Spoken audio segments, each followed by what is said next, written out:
Nearly 2,000 years ago, Pompeii must have been a city as strange and mysterious as words can describe. After Mount Vesuvius erupted in the year 79, ash buried all of Pompeii beneath its weight. For centuries, the place became a forbidden zone, a city of the dead, where those who once lived were frozen in time, as if they had unwittingly met the petrifying gaze of Medusa herself. But before it became the most infamous cursed site in Europe, Pompeii had been a thriving and perfectly ordinary city. And recently, archaeologists uncovered a startling revelation: the meeting place of a secret society hidden among the ancient ruins.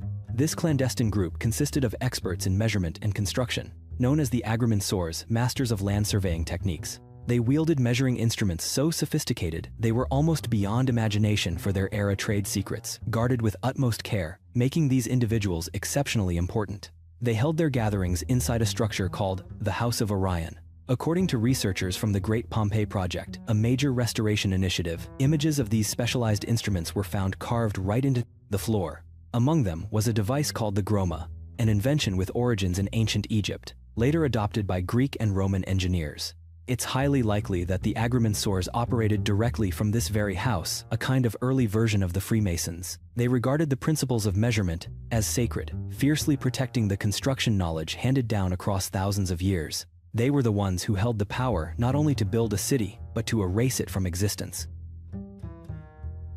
In 2008, the Islamic Republic news agency published photographs of a mummy, but this was no ordinary mummy. If authentic, it could completely rewrite the history of humanity. While working on a road project, a group of construction workers accidentally discovered a burial ground dating back to the Iron Age. When the Department of Cultural Heritage in the city of Sanandaj began excavating around 20 graves, something that seemed perfectly ordinary, they encountered something almost beyond belief. According to reports, they inadvertently opened a tomb that was unlike any other. Inside, lying motionless, was the remarkably preserved body of an Anunnaki king. Rare images and video clips of this mummy are hard to come by, but they do exist. The mummy takes the form of a man, preserved to an astonishing degree. Although still human in appearance, his skin, perhaps from having rested for so long, had turned a deep blue-black, almost like polished stone. Resting atop his head was a silver crown encrusted with jewels, and beside him lay an exquisite jeweled box.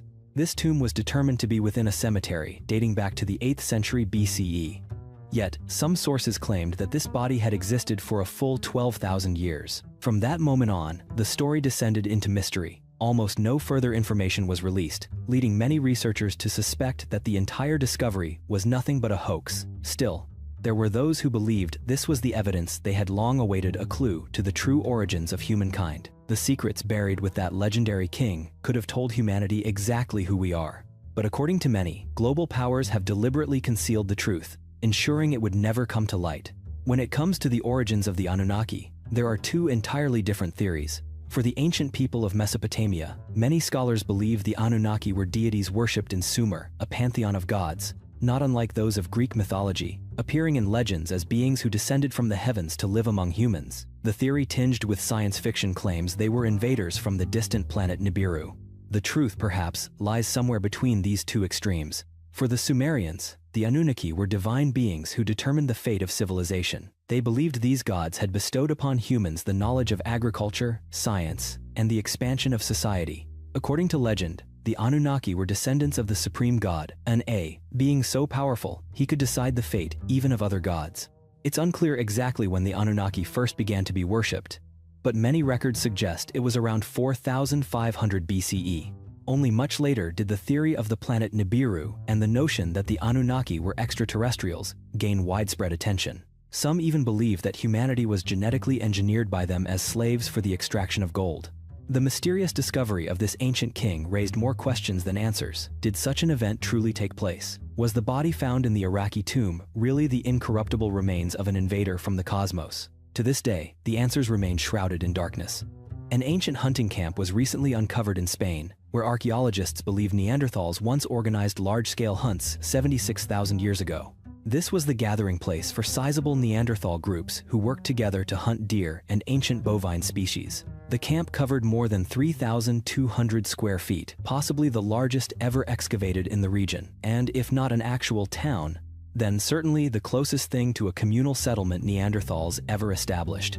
After each hunt, they brought their quarry back to camp, where they butchered, sorted the meat, and processed other resources, such as mushrooms and herbs they had gathered.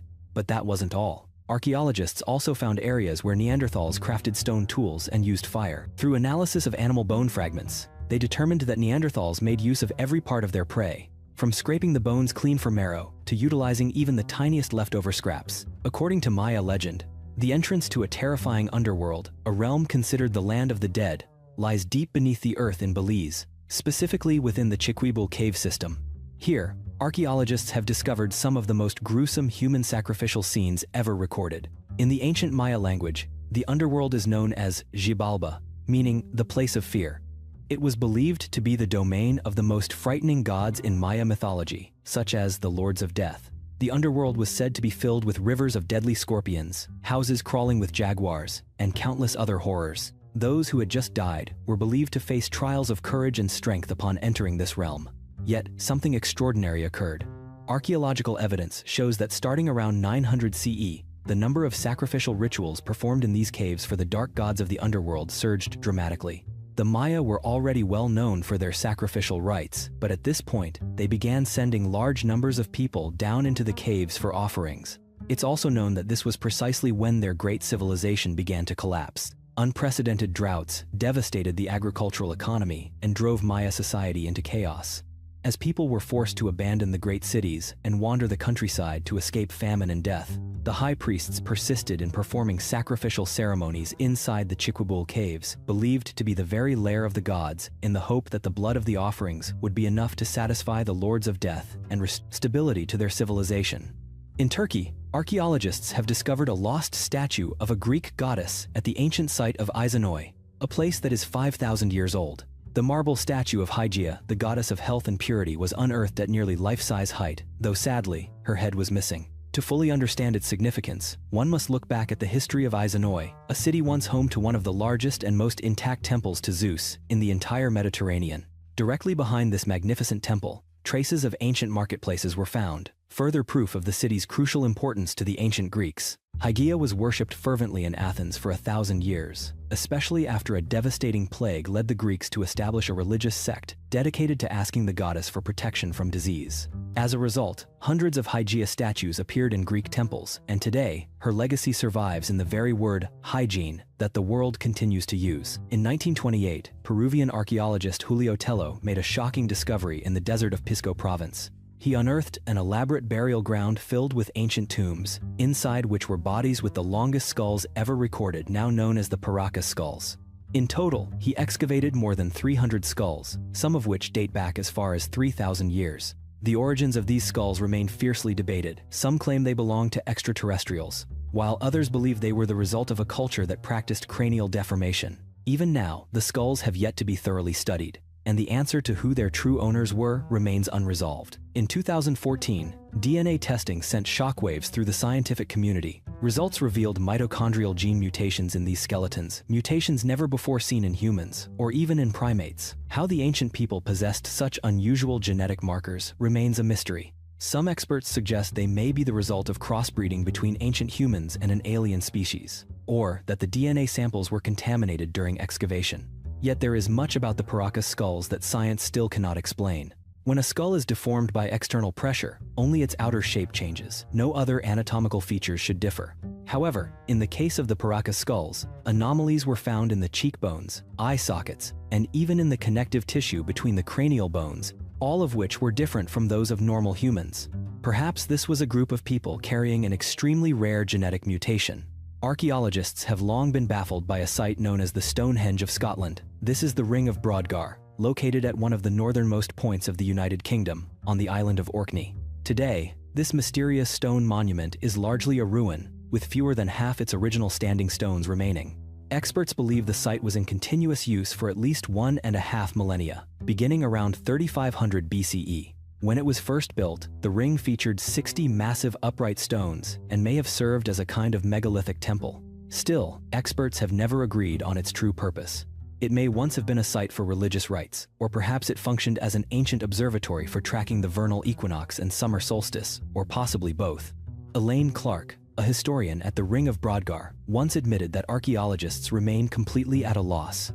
In 2016, she said, "We have no idea why people were building stone circles 5,000 years ago. In fact, the Ring of Brodgar is the only structure in Britain built in a perfect circle, which adds to its mystery. Most other megalithic structures are irregularly shaped rings. No one knows how ancient people transported the stones to the site, and even after nearly a decade of excavation, archaeologists are no closer to solving who built it or why." In August 2016, Bulgarian archaeologists revealed what may be the oldest gold artifact ever found, a tiny bead estimated to be 6,500 years old, unearthed in the ruins of a house at the prehistoric settlement of Teljunatsite. The bead measures just 0.16 inches in diameter and weighs only 0.005 ounces, found on the floor of an ancient structure dating back to about 6000 BCE. Unatsite is believed to be Europe's first city, founded by migrants from Anatolia. The pottery found there helped date the site to the Middle Copper Age, around 4500 to 4650 BCE. If this dating is accurate, the little gold bead predates the previous record holder, the Varna Gold Treasure, a collection of jewelry and objects weighing 11 pounds, and dating to roughly 6,500 years ago. The Varna hoard was excavated from a lakeside cemetery in Bulgaria, consisting of beads, chest plates, bracelets, earrings, pendants, crowns, and various gold-plated items. Radiocarbon analysis shows that this gold was created soon after the first farmers settled in Europe and represents the earliest evidence of class systems in prehistoric society. 3/4 of the gold was buried in the tombs of 4 chieftains, revealing a clearly stratified social structure. Before the Varna hoard was found, archaeologists believed that the region's ancient inhabitants lived in small, simple groups. However, the treasure completely overturned the hypothesis of a matriarchal, peaceful society that many researchers once proposed. Archaeologist Vladimir Slavchev stated, "Varna proves something entirely different. This was a male-dominated society. The richest graves are male, the chieftains were men. The idea of a matriarchal society is entirely wrong. And noted down. Noted its spirit. The Varna treasure is not only priceless in material terms, but it has also fundamentally changed our understanding of Bronze Age social structure." The Golden Seal of the Ming Dynasty. Earlier this year, archaeologists excavating a Ming Dynasty battlefield along the Min River in Sichuan Province, China, discovered a massive gold artifact weighing 17 pounds and containing up to 95% pure gold. It is believed to be an emperor's seal, measuring 4 by 4 inches, engraved with the words Shui Zi Bao, treasure of the Shu Prince, and featuring a turtle carved on the back. The seal was found at the site in 4 broken pieces, leading researchers to believe it was smashed during a fierce peasant uprising that brought an end to the Ming Dynasty more than 370 years ago. Many experts think that Zhang Xianzhong, leader of the rebellion, deliberately shattered the treasure to symbolize the downfall of the Ming court. This is considered the most remarkable of over 10,000 artifacts discovered at the site. Among these, more than 2,000 are precious items of gold, silver, and bronze, from coins and gold ingots to jewelry and other rare objects. This marks the 3rd phase of excavations that began in 2017 in the town of Jiangkou. Yet this gold seal is the only artifact of its kind ever found anywhere in the world. The riverside battlefield once saw 1,000 warships sunk with their treasure. To date, more than 52,000 artifacts have been recovered from the riverbed. For locals, finding sunken treasure is nothing new, as they have long collected valuable objects that washed up along the shore. The Tayrona Gold Museum in Santa Marta, Colombia, houses a rich collection of gold artifacts from pre-Columbian cultures, including the Tayrona people, a civilization renowned for their masterful metallurgy, who crafted some of the most intricate gold jewelry in the Americas. One of the most striking pieces, known as the Batman, is a pendant depicting a muscular man with the head of a bat or crocodile. The figure stands with hands on hips, wearing an elaborate headdress as tall as his body. This artifact dates from the 10th to the 16th century. According to museum descriptions, this may represent a chief, mythical ancestor, or shaman in the process of transformation, merging the characteristics of sacred animals. The elaborate and sophisticated design indicates it was reserved for the most powerful individuals in Tayrona society. Although isolated from more advanced civilizations of their time, the Tayrona still made remarkable progress in many fields. Besides their expertise in gold and silver, they developed advanced agricultural practices and military skills, making them one of the most resilient peoples to resist the Spanish conquest. A team of archaeologists from Russia and Uzbekistan recently completed preliminary excavations at the Boryan fortress in Uzundara. The fortress was built around the 3rd century BCE, during the reign of Antiochus I of the Greco-Bactrian Empire. Its purpose was to defend the northern frontier of Bactria, a once prosperous region of Central Asia that had belonged to the Achaemenid Empire before the arrival of Alexander the Great. The fortress helped shield local settlements from attacks by nomadic tribes. However, in the year 329 BCE, Bactria was absorbed into Alexander the Great's empire. The fortress continued to be used for another 150 years before that empire collapsed. Afterward, the region steadily weakened, then was overrun by northern nomads.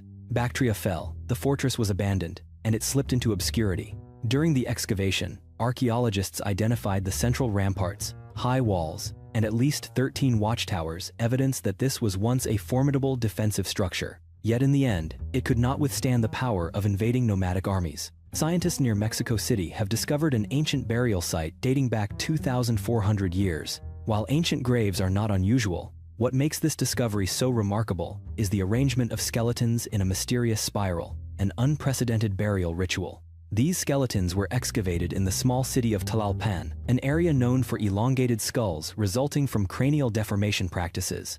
According to archaeologist Kima Riva of the University of Mexico, this spiral may have symbolized a concept of life itself, since it included individuals of all ages, from newborns and children to teenagers, adults, and the elderly. To this day, no one has explained why these individuals were selected or buried in a spiral, about 1 meter beneath the ground. Their community dates back to the pre-classic era, around 1000 BCE, much earlier than the Aztec Empire, so it is unlikely to be linked to later Aztec rituals. Despite considerable research, the mystery of the spiral of skeletons remains unsolved. During the construction of a gas pipeline in Colombia, the Bogotá Energy Company accidentally uncovered a series of mysterious archaeological sites over 3,000 years old. At least 37 sites were discovered, but it remains unclear which ancient peoples once lived there. Workers unearthed pottery shards, ceramics, gold, ancient graves, and even human bones. Unfortunately, archaeologists had little time to study the locations. They managed only to collect, record, and withdraw so the construction could proceed. As a result, it's likely that significant cultural heritage has been lost, since there are surely many more artifacts yet unexcavated along the pipeline's path, which is now off-limits. Why do so many ancient gods appear holding strange-looking handbags? Images of these bags can be found carved in ancient sites around the world. They appear on temple ruins in Turkey, in the art of the indigenous Maori of New Zealand, and even as a symbol among the Olmec civilization in Central America. The most famous bags were found in Iraq, in the ruins of the ancient Sumerian Empire. Modern people often refer to them as handbags, but in truth, no one knows exactly what they are. They look much like small purses, usually depicted in the left hands of the gods. Some scholars suggest they might be buckets of some sort, but their shape is almost identical to a modern handbag. These enigmatic symbols began appearing at the end of the Ice Age. Once noticed, it's nearly impossible to view ancient bas-reliefs or murals without spotting the familiar shape. But what do they mean? This is where researchers begin to disagree. One theory posits that the handbag is a symbol of the cosmos. The handle represents the sky, while the square base stands for the earth. This is not idle speculation. Many ancient cultures from Africa to China associated circles with spirituality, while squares were tied to the earth and the material world. When these two symbols merge, they represent the union of heaven and earth, of spirit and matter. But why would the gods need to carry such an object? And if it's not a handbag, then what is it? One of the clearest examples is an Assyrian bas-relief at Nimrud, dating to about 883 BCE. The artwork depicts an eagle-headed Anunnaki deity with angelic wings, every detail exquisitely rendered. Even the connecting hinge between the handle and the bag's body is clearly shown. Many scholars still refer to it as a cosmic mystery, but to the modern eye, it looks just like an ordinary handbag. However one chooses to interpret it, the image continues to confound viewers. One of the oldest known handbag motifs was found at Göbekli Tepe, the oldest temple ever built by humans. It dates to about 11,000 BCE, and its original purpose remains unknown. Yet the appearance of the handbag symbol here shows that this image has been with humanity since the dawn of civilization, long before the invention of actual bags. On one prominent pillar at Göbekli Tepe, Pillar 43, 3 handbags are distinctly carved at the top. Below them are creatures that look like scorpions, or perhaps bird-headed gods. All these details were chiseled more than 6,000 years before the pyramids of Giza. How, then, can we explain the appearance of similar handbags from Göbekli Tepe and Nimrud in the ruins of the Olmec civilization in Central America around 1200 BCE? An Olmec monument unearthed at the ancient city of La Venta in Tabasco depicts a man wearing what resembles an astronaut's helmet and holding a handbag. For scientists, there is simply no rational explanation for this. So what is the truth behind the symbol? It remains a mystery that humanity has yet to solve. Inside a 300-million-year-old rock, during a meteorite search in the vast Russian forests, UFO researchers from the Cosmopoisk group stumbled upon something completely unexpected. It was a screw about 1 inch long, embedded deep within a rock, dating back as far as 300 million years. Cosmopoisk, renowned for their investigations of paranormal phenomena, insisted that this was an ancient piece of technology. According to them, this screw was proof that Earth was once visited by extraterrestrial guests millions of years ago, and this was an object they left behind. They published photographs of the strange discovery, but refused to let anyone examine the object or reveal what material the screw was made from. Nigel Watson, a UFO researcher, was skeptical of the claim. He suggested it would be fantastic to find evidence of a prehistoric spacecraft, but wondered whether such advanced alien engineers would still be using screws in their designs. After all, if they were that advanced, screws would probably have become obsolete long ago. The debate heated up when scientists got involved. They argued that the so-called screw found by Cosmopoisk was not a metal artifact at all, but the fossil of an ancient marine creature. According to them, the screw was likely the remains of a crinoid, a sea animal that lived in the oceans around 350 million years ago. Researchers have found many crinoid fossils with long, cylindrical stems that strongly resemble screws, especially after being fossilized over millions of years. Moreover, there have been numerous cases in scientific literature of strange artifacts like nails or tools being buried in ancient rock, but most turn out to be natural formations or mineral deposits. However, some scientists countered that ancient crinoid stems are generally much smaller and smoother than this screw, often showing completely different features, and the two should not be confused. To this day, the mystery remains unresolved, like a real-life game of "Is it cake?" Only this time, the subject is a screw. Since the Cosmopoisk group has kept the object's composition secret, every question remains unanswered. Was it a piece of an alien spacecraft, or simply a prank by Mother Nature? The answer still lies somewhere on the border between science and the unexplained. Did ancient civilizations possess the secret of flight long before the Wright brothers? The famous Kimbaya gold artifacts seem to be compelling evidence, as they closely resemble miniature modern airplanes. The Kimbaya culture flourished in South America from the year 300 to 1550. The Kimbaya were renowned for their sophisticated goldsmithing techniques, often combining gold and copper, much like the descriptions of Atlantis by Plato. Among their works of art, several artifacts are so strikingly similar to modern airplanes that it is hard to believe. Remarkably, these objects also feature complete aerodynamic shapes. In fact, in 1994, researchers constructed models of these golden airplanes at 5 times their original size, and they actually flew. This discovery led many to believe that the Kimbaya had some understanding of the principles of aviation. However, many experts remain skeptical, arguing that the Kimbaya did not have the technology or materials necessary to build real airplanes. Moreover, there is no evidence of ancient runways. Some researchers have turned their attention to the nearby Nazca lines, considering them potential ancient airfields. Gold was sacred to the Kimbaya, buried with the dead to ensure prosperity in the afterlife. So it's possible these golden airplanes were simply representations of flying animals such as dragonflies or beetles. It's also possible that the Kimbaya were influenced by outside civilizations. History shows that whenever indigenous peoples encountered modern pilots, they would build statues and perform rituals around airplanes. Perhaps the Kimbaya once met strange visitors from a more advanced civilization or even from beyond our world, a theory frequently discussed in the Ancient Aliens documentary series. So, did the Kimbaya truly possess airplanes, or were they simply inspired by the natural world? The mystery remains unsolved. By now, most archaeologists agree that the Vikings reached North America long before Christopher Columbus. The tales of their journeys across the Atlantic are preserved in the ancient Vinland sagas, and archaeologists have even found a Viking settlement in Newfoundland, Canada. Yet it was a small artifact, the Maine penny, that sparked a decades-long controversy. The Maine penny is a tiny silver coin, discovered on August 18, 1957, by amateur archaeologist Guy Melgren. He found the coin at the prehistoric Goddard Archaeological Site, once home to Native Americans in Brooklyn, Maine. For almost 20 years, the significance of the find went unnoticed. It wasn't until 1974, when the Maine penny and tens of thousands of other artifacts were moved to the Maine State Museum, that its importance began to emerge. At first, many mistook it for a 12th century English coin. But in 1978, Experts in London and a researcher from the University of Oslo confirmed that it was a genuine Norse coin, minted between the years 1065 and 1080, during the reign of King Olaf III. The Goddard site was inhabited from about 1180 to 1235, so the coin's date fits this period. The question is, how did a Viking coin end up in Maine? There are two main theories.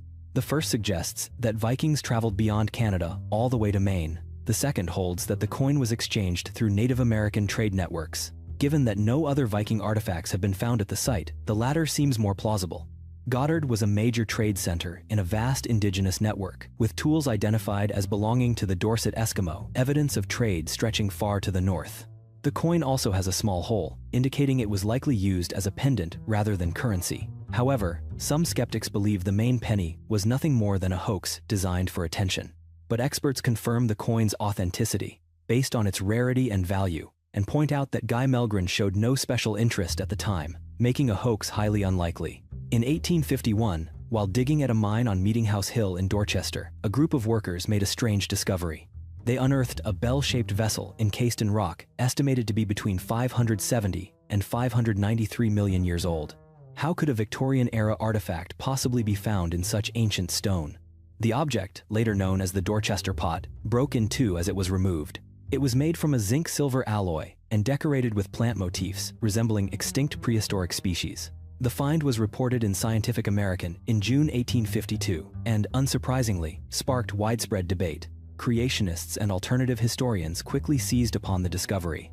Michael Cremo, a proponent of Vedic creationism, cited the artifact in his book Forbidden Archaeology: The Hidden History of the Human Race, arguing that it proved master metalworkers existed in North America over 600 million years ago. Some even believe that a lost civilization existed on Earth before the biblical flood.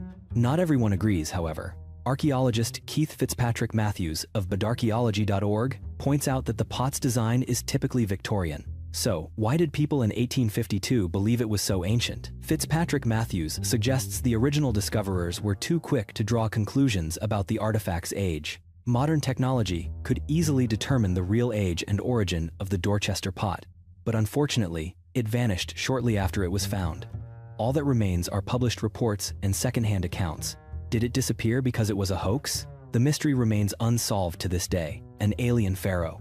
5 years after taking the throne, Pharaoh Akhenaten left his palace in Thebes and began dismantling the entire religious system of ancient Egypt. Like a force of nature, he boldly destroyed the gods Egyptians had worshipped for thousands of years.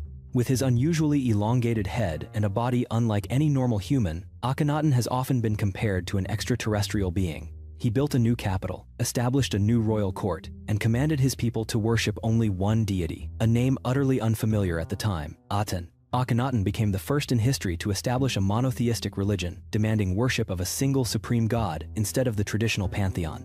Archaeologist Donald B. Redford excavated the earliest temples built by Akhenaten at Karnak, marking the beginning of the sun cult, or Disk of the Sun. Akhenaten essentially declared war on the entire mythology of Egypt, elevating Aten above all the traditional gods. Much like the Old Testament story in which God commands his people to abandon idols like Baal, Moloch, and Dagon, Akhenaten required Egyptians to forsake their ancient deities in favor of Aten. The Egyptians did not accept this. When Akhenaten died, his son Tutankhamun ascended the throne and quickly reversed his father's reforms, restoring the old order. At this point, a startling theory emerges. Many scholars believe the Aten cult did not truly disappear with Akhenaten's death. It's possible that he survived and led a group of followers across the Red Sea to the land that would become Israel. If this sounds familiar, it's because many details closely match the biblical story of Moses, leading the Israelites out of Egypt, the ruthless Pharaoh, the parted sea, the 10 plagues, and the journey to the Promised Land. But what if Moses was, in fact, an Egyptian king, a sun worshipper, and a figure with an alien appearance? The Forgotten Labyrinth at Hawara is one of the greatest mysteries of ancient Egyptian civilization, dating back 2,000 years.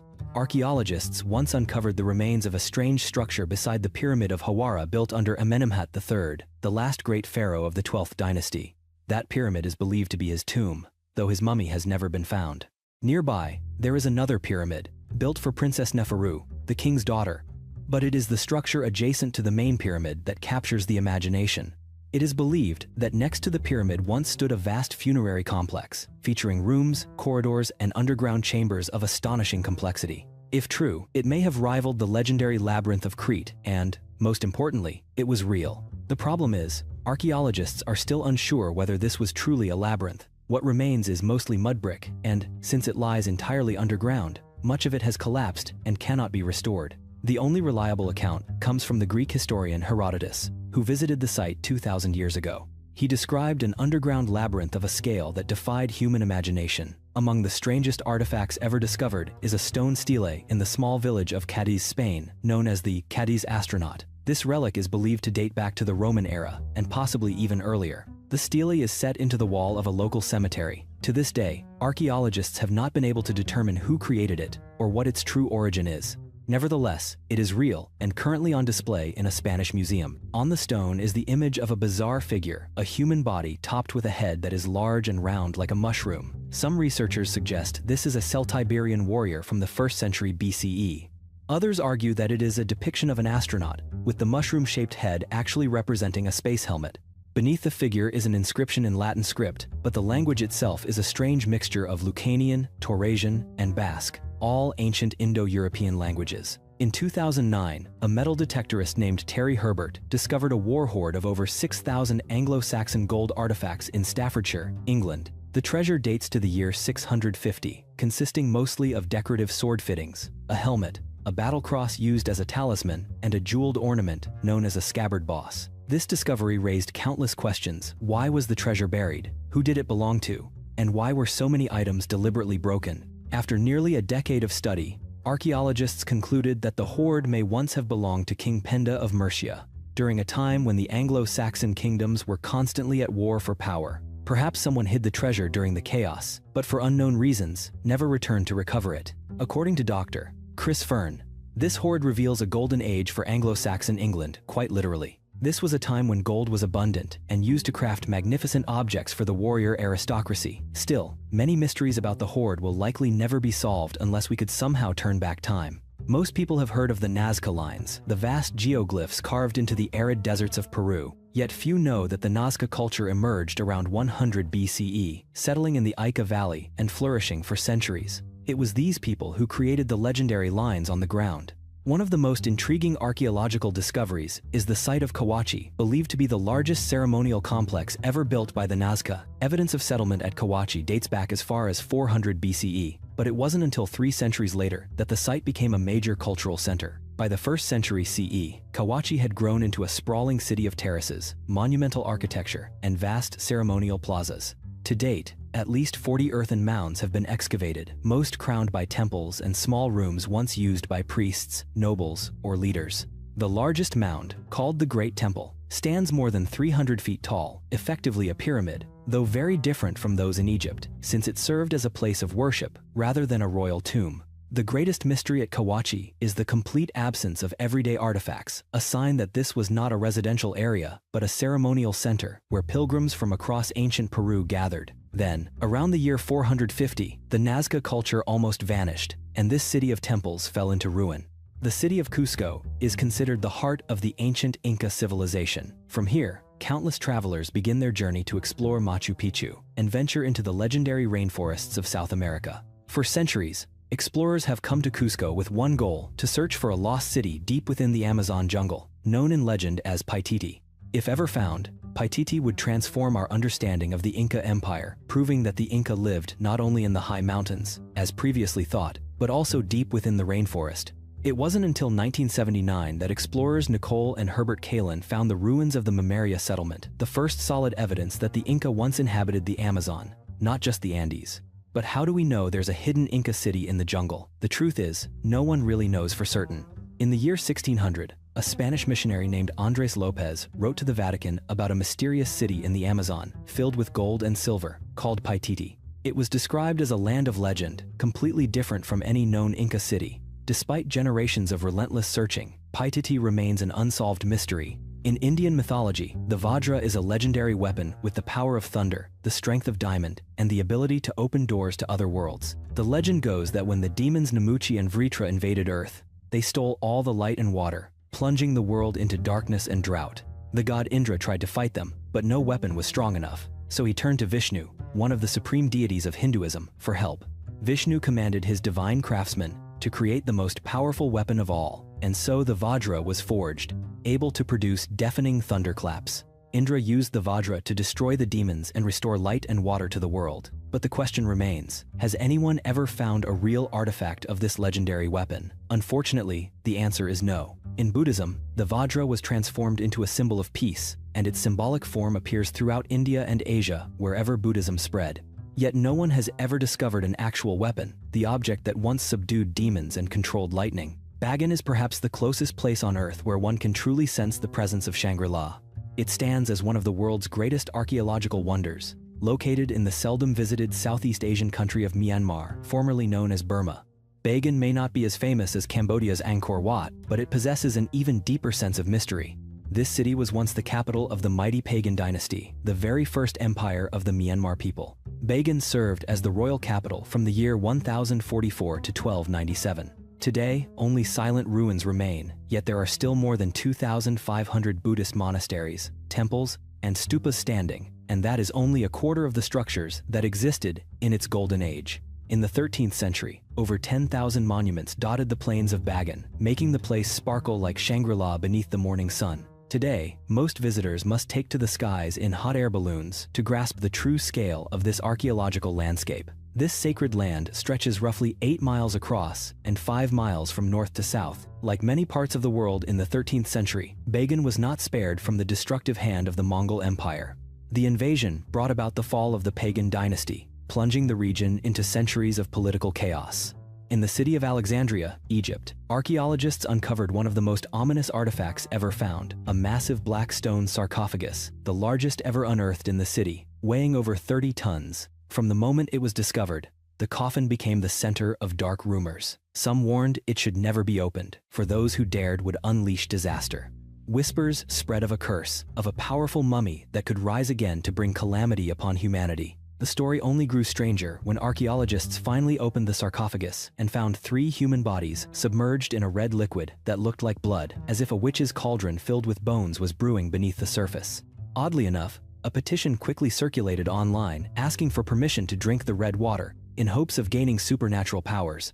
In the end, no one dared to try it, and the secret of the liquid's strength remains only a rumor. When all the excitement faded, scientists identified the bodies inside as 1 woman and 2 men, dating to around 332 BCE. Still, why all 3 were buried together in such a large black coffin remains an unsolved mystery. In 1931, archaeologists discovered a strange shell in a cave in France, where prehistoric murals dating back at least 17,000 years still remain. At first, researchers believed the shell had served as a ceremonial cup. Decades later, scholars clarified the true purpose of this mysterious artifact. It was not a drinking vessel, but a musical instrument. Prehistoric people in France had crafted one of the world's first musical instruments by drilling holes in the shell to produce 3 distinct notes. After thousands of years, scientists gave the ancient shell horn to a local musician to recreate its original sound. The blast was hauntingly unfamiliar, perhaps because the cave's acoustics could not be replicated, making the echo different from long ago. Even so, this shell horn stands as one of the oldest musical instruments ever identified by archaeology, second only to bone flutes and mammoth ivory pipes, dating back as far as 40,000 years. Archaeologists from the Israel Antiquities Authority recently uncovered an ancient grape press once used during the Byzantine era, about 1,500 years ago.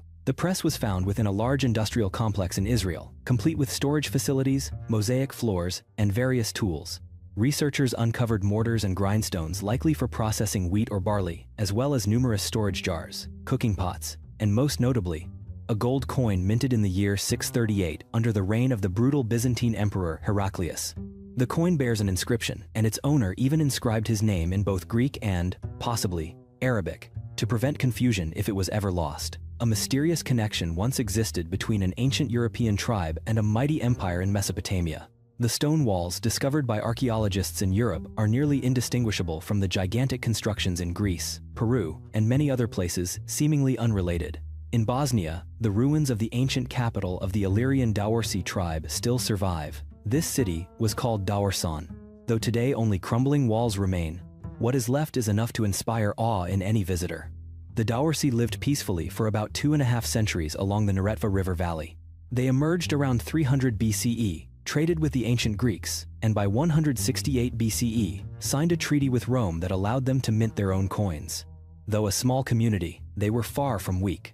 Daorsan was founded as a central fortress, gradually expanding and protected by nearly impenetrable stone walls built in the style of ancient Greek masonry.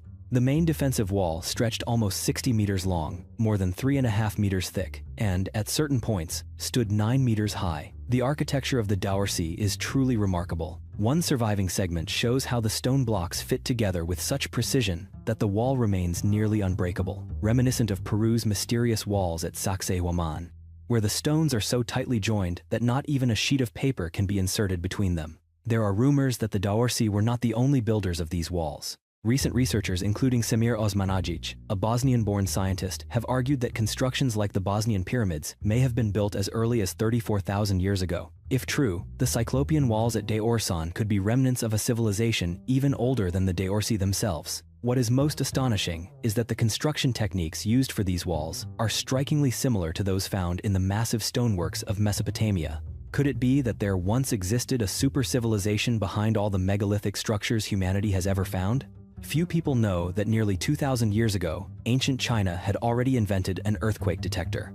The brilliant scientist Zhang Heng, during the Eastern Han Dynasty in the year 132 CE, created the world's very first seismoscope. Despite existing in an era without electronics, the device was astonishingly sophisticated, and its operating principle was surprisingly similar to that of modern seismographs. Zhang Heng was a prodigy, a master of astronomy, mathematics, natural sciences, engineering, cartography, and even poetry. He was invited to the imperial court because of his remarkable talent and made significant contributions in many fields, from inventing a water-powered celestial globe to improving ancient water clocks. So what did Zhang Heng's seismoscope look like? It was a large bronze vessel, decorated with 8 dragons around its rim, each holding a bronze ball in its mouth. Beneath every dragon was a bronze toad, mouth open in anticipation. Inside the vessel was a pendulum attached to a highly sensitive system of levers. When an earthquake occurred, seismic waves caused the pendulum to swing, activating the levers and causing a ball to drop from a dragon's mouth into the toad below. This not only indicated the timing of the earthquake, but also revealed the direction of the epicenter. Each dragon and toad pair represented a direction on the compass, allowing the imperial court to dispatch relief quickly to the affected region. At first, the device faced skepticism, but one day, a ball fell without anyone in the capital feeling a tremor. Days later, a messenger arrived with news of an earthquake in the very direction indicated by the device. From then on, everyone recognized the practical value of Zhang Heng's invention. While ancient people believed earthquakes were caused by the gods, Zhang Heng proposed that they were the result of changes in wind and atmospheric pressure, a view centuries ahead of its time, and long before the theory of plate tectonics emerged in the 20th century. In 2005, Chinese scientists successfully built a working replica, proving that Zhang Heng's principles were entirely feasible, even if the modern version used updated engineering. The seismoscope stands not only as evidence of ancient ingenuity and creativity, but also as inspiration for humanity's eternal quest to unlock the mysteries of nature. In the 19th century, a drill bit was discovered, embedded inside a massive lump of coal. The astounding part is that the coal itself formed hundreds of millions of years ago. The big question: how could a drill bit have ended up inside? John Buchanan was the first to report the find at a meeting of the Society of Antiquaries of Scotland in 1852. He was utterly perplexed, since the coal seam had formed long before humans ever appeared on Earth. So why was a man-made tool found perfectly preserved inside a 22-inch thick slab of coal, buried under 7 feet of clay and gravel? What baffled Buchanan most was that the coal surrounding the bit showed no cracks or signs of intrusion, as if the tool had been sealed inside a perfectly wrapped gift from the heart of the Earth. At the time, scientists suggested the bit might have broken off from earlier mining operations. However, Buchanan insisted that the surrounding coal was entirely intact, with no signs of disturbance or separation.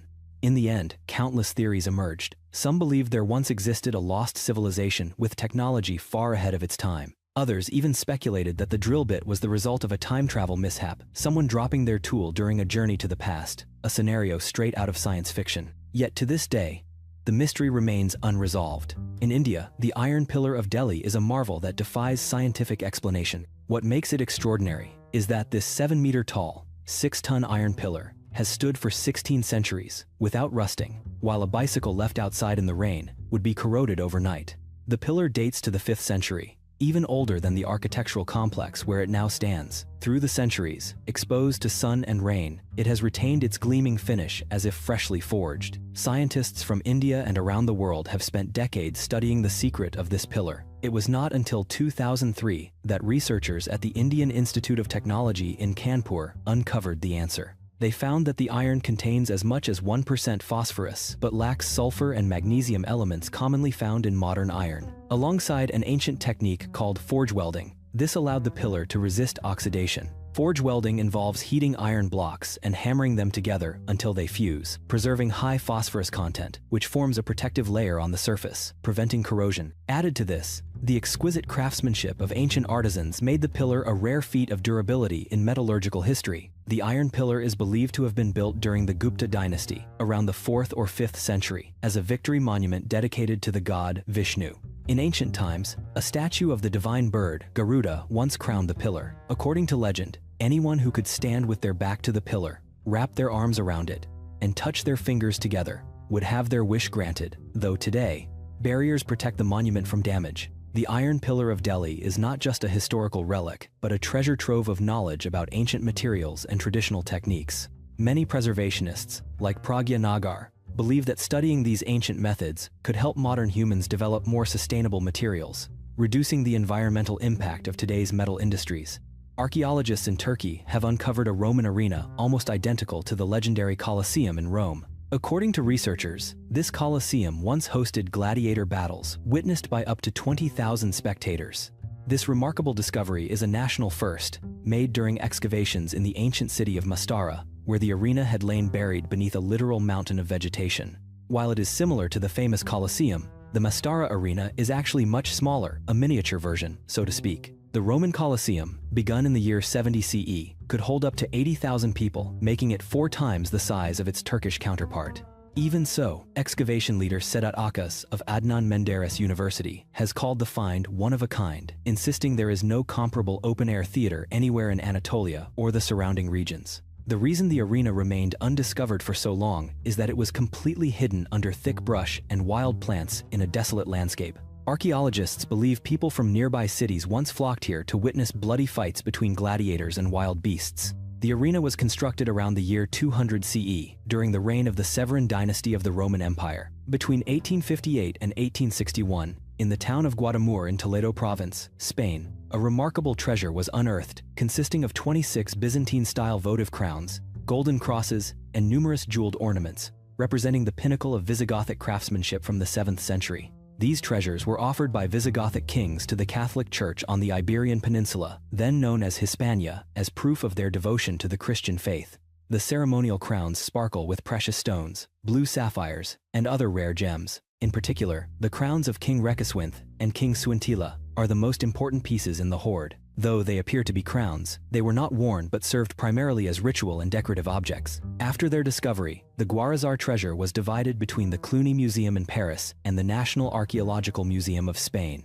Unfortunately, many items were stolen between 1921 and 1936. Today, the remaining treasures are displayed in museums across Europe. Jericho has long been known from the pages of the Bible, but its historical value goes far beyond what religion recounts. Located in the West Bank, Jericho is recognized as the first city in human history to be surrounded by defensive walls. It is also one of the oldest continuously inhabited settlements on Earth, lasting more than 11,000 years, dating back to around 9000 BCE. Archaeologists have uncovered traces of hunters from the Mesolithic era, evidence of their descendants across millennia, and the ruins of the oldest stone walls ever built. Jericho is the earliest known place where humans constructed walls, for protection at least. It's the first with definitive archaeological evidence. This is what makes Jericho such a uniquely mysterious site. At a time when most humans still lived in caves or wandered as nomads, Jericho already boasted high walls, defensive towers, and about 3,000 residents living inside. But Jericho also carries a bloody secret. For thousands of years, it witnessed countless brutal conflicts. In the Bible, Jericho is recorded as the first city attacked by the Israelites. It was utterly destroyed, left abandoned, until about the 9th century BCE. Afterward came new waves of conquest. The city was relocated about a mile south of its original site and fell under Roman control. During the Crusades, Jericho was moved again, this time about a mile east of its Old Testament location, and that is where the city still stands today. In 1804, In the Aberdeenshire region of Scotland, a peculiar ancient stone was uncovered when a new road was built near a farm. The discoverer was George Hamilton Gordon, Earl of Aberdeen. He had heard local shepherds speak of a slab poking up through the grass, as if it were a forgotten relic. Soon after, the stone was uprooted from its original spot and replanted in the garden of Newton House. This relocation happened more than 200 years ago, and like many artifacts of the era, its fate was quickly decided by the hands of the aristocracy. Because of this, no one can be sure whether the mysterious inscription was carved before it was found or added later after it was moved. Today, the stone bears two distinct inscriptions. The first is written in ancient Ogham script, a medieval alphabet once used for writing Old Irish. Only about 400 examples of Ogham writing are known to exist worldwide. This line appears to be a list of names, but whose names, no one knows. The second inscription is a total mystery. It doesn't match any known script. For more than a century, scholars have tried to decipher it, but to no avail. Some claim it could be Phoenician, but there's no credible evidence. Many even believe it was simply a prank, a line carved long after the stone was discovered. The world's oldest pyramid is not in Egypt, as many would assume. Instead, it was built more than 7,500 years ago, in a place few would expect, Iran. This monument stands in the city of Kashan, a place local people still believe to be haunted. Until 1930, no one knew of the existence of the Sialk Mound. The archaeological site had been completely buried until a massive flood washed away the topsoil, revealing what is now recognized as the oldest pyramid on Earth. Of course, there are other pyramids that are claimed to be even older, like the Bosnian Pyramid, dated by some to more than 34,000 years, or Indonesia's Gunung Padang, believed by some to be 25,000 years old. But these sites remain controversial and are not widely accepted by the scientific community. Sialk, on the other hand, is a confirmed visible reality. So, why was a pyramid of such ancient age overlooked by both government and archaeologists for so long? French archaeologist Roman Gershman of the Louvre Museum was the first to excavate the site. His research was published in 2 volumes, then faded into obscurity. By 2001, the Iranian authorities had nearly disavowed the existence of the pyramid. Only in recent years, after flood-damaged artifacts surfaced in major institutions like the British Museum and New York's Metropolitan Museum of Art, did the scientific world start to pay attention again. This neglect is baffling, especially since the Giza pyramids have captivated imaginations since Napoleon's time. The Sialk pyramid is a ziggurat, a rectangular step pyramid. It was built by a civilization nearly forgotten, the Elamites, considered the first pyramid architects in history. They constructed 4 major ziggurats: Sialk, Haft Tepe, Susa, and Choga Zanbil. Of these, only Sialk predates both the Egyptian pyramids and the famous ziggurat of Ur, the structure many scholars link to the biblical Tower of Babel.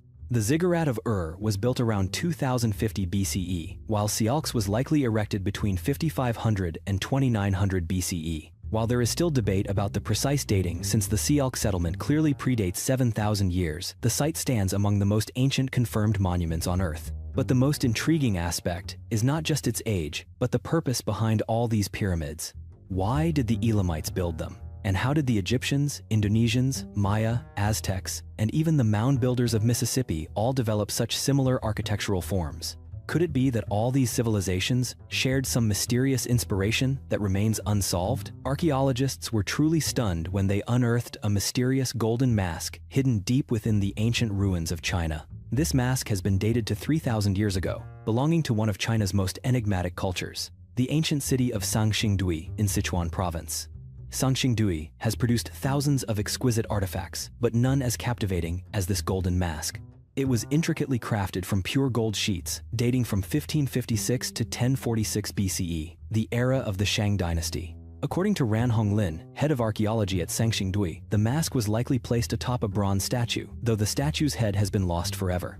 Judging by its enormous size, the mask may have once adorned a giant statue, gazing down upon the city's people. So far, more than 2,000 similar artifacts have been uncovered at the site. Bizarre bronze sculptures, over 140 ivory tusks, strange ceremonial pottery, jade and ivory figurines, even a sacrificial pit thought to be used for ritual offerings. Amazingly, the excavations are still not complete. Sangxingdui may soon be recognized as the most important ancient city in all of Chinese history. Everyone knows the Nazis were obsessed with power, but few realize they also craved another kind of power, the power of magic. In 2016, the world was shocked by the discovery of a collection of 13,000 books on witchcraft, paganism, and black magic, meticulously assembled by Heinrich Himmler and his infamous SS.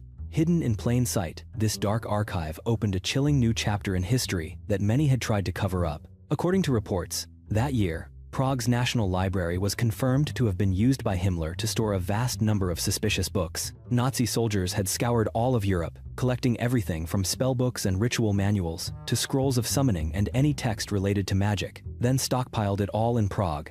After World War II, amid the chaos, the library was forgotten. The dark scrolls and demonic dictionaries lay buried beneath thousands of other books. The origins of Himmler's quest for magical texts are well documented. As early as 1935, before the war even began, he created a special unit called H Sonderkommando, the H, believed to stand for Hexe, meaning witch in German. This unit was part of the Nazis' master plan to harness every form of occult knowledge. They believed that if they could unlock the lost secrets of the ancients, their chances of winning the war would increase. The Nazis hunted for powerful relics and sought to discover the true origins of civilization, convinced that magic was the key. The SS raided more than 260 libraries across Europe, amassing a giant trove of books quickly dubbed the Witches' Library. Among them, 6,000 volumes were confiscated from the Norwegian Freemasons in Oslo, a group that had spent years collecting esoteric texts themselves. The Nazis didn't miss the chance to claim this priceless archive. And the strangest part of the story had only just begun. Returning to the chilling story of the Nazis and their witch library, one must ask, just how far did the regime's madness go? One theory suggests that Heinrich Himmler was deeply influenced by the witch cult hypothesis proposed by scholar Margaret Murray. This theory held that the power of ancient occult masters and early Christian sects could help the Nazis dominate the world. It also claimed that the Inquisition, which spread worldwide to extinguish heretical fires, was really just a cover. According to this view, the Catholic Church launched the Inquisition to wipe out a native pagan religion in Germany known as Wicca, as well as to destroy anyone who possessed old knowledge, to erase magic, and prevent the Aryan race from rising to rule mankind. Researcher George Luck notes that the sect Himmler followed worshipped a forgotten horned deity from Celtic and Greco-Roman tradition, named Faunus, a goat-like being that partly inspired the devil's image in Christianity. Of course, not every scholar agrees with linking Himmler and the Nazis to the occult. Many experts believe that the stories about Nazi obsession with magic are just myths. Heather Green points out that most modern historians have fully debunked the notion that the Third Reich was truly enamored with the supernatural. In her view, it's the Indiana Jones movies and Dan Brown's novels that have really cemented the Reich's image in this shadowy world of witches and magic. Still, one fact is undeniable. The Nazis looted a colossal volume of Europe's cultural heritage. In 1945, a photograph captured an American soldier standing amidst a mountain of ancient books stolen by German forces at Schloss Kirchalingen. This is irrefutable proof that they were determined to seize rare manuscripts and documents. The real motive behind this hoarding remains a matter of debate. Some historians argue that the Nazis didn't collect these books because they believed in their contents, but out of fear, especially of works by Jews or Freemasons, which clashed with Nazi ideology. The books found in Prague are real, but the reason why the Nazis preserved them remains unverified. Researchers today are working to trace the origins of roughly 13,000 volumes and digitize them for public access. The Books Discovered Once Again project is now opening the door to the mysterious world of these stolen works. Imagine if an electronic microchip from the age of the dinosaurs really existed. That's exactly what many believed when a bizarre artifact was discovered deep in the rocks of Russia. The story went viral on social media, with people insisting this was proof that an advanced civilization once existed hundreds of millions of years ago. The object, claimed to be a microchip, was found by a fisherman named Viktor Morozov in Labinsk, Russia. Sensing its peculiarity, he sent it to the Platov South Russian State Polytechnic University for analysis. Curiosity buzzed in the air as everyone waited to see if this tiny object would turn out to be definitive evidence of some technologically advanced ancient species. But scientific analysis dashed those hopes. The microchip was nothing more than a fossil. Specifically, it was the fossil of a crinoid, a marine creature that lived about 400 million years ago. Crinoids belong to a family of sea animals that anchor themselves to the ocean floor. The fossil's intricate, almost technological shape easily fooled even experienced eyes. In an instant, the online frenzy faded. Some even claimed they saw letters inscribed on the fossil, spreading the rumors further. However, the university's official examination in 2014 confirmed it was simply the remains of an ancient sea creature, not some lost technology from a forgotten civilization. In 1944, a 10-year-old boy named Newton Richard Anderson made a strange discovery inside a lump of coal while stoking the family fireplace in Buchanan, West Virginia. When the coal broke open, it revealed a bizarre metal object. Newton, curious, carefully cleaned the object and found a small brass bell. What shocked everyone was that the top of the bell bore the image of a demon-like figure. The story quickly stunned his family and neighbors. How could a brass bell have ended up inside coal millions of years old? The find sparked a wave of speculation, with some taking it as evidence of civilizations before the biblical flood.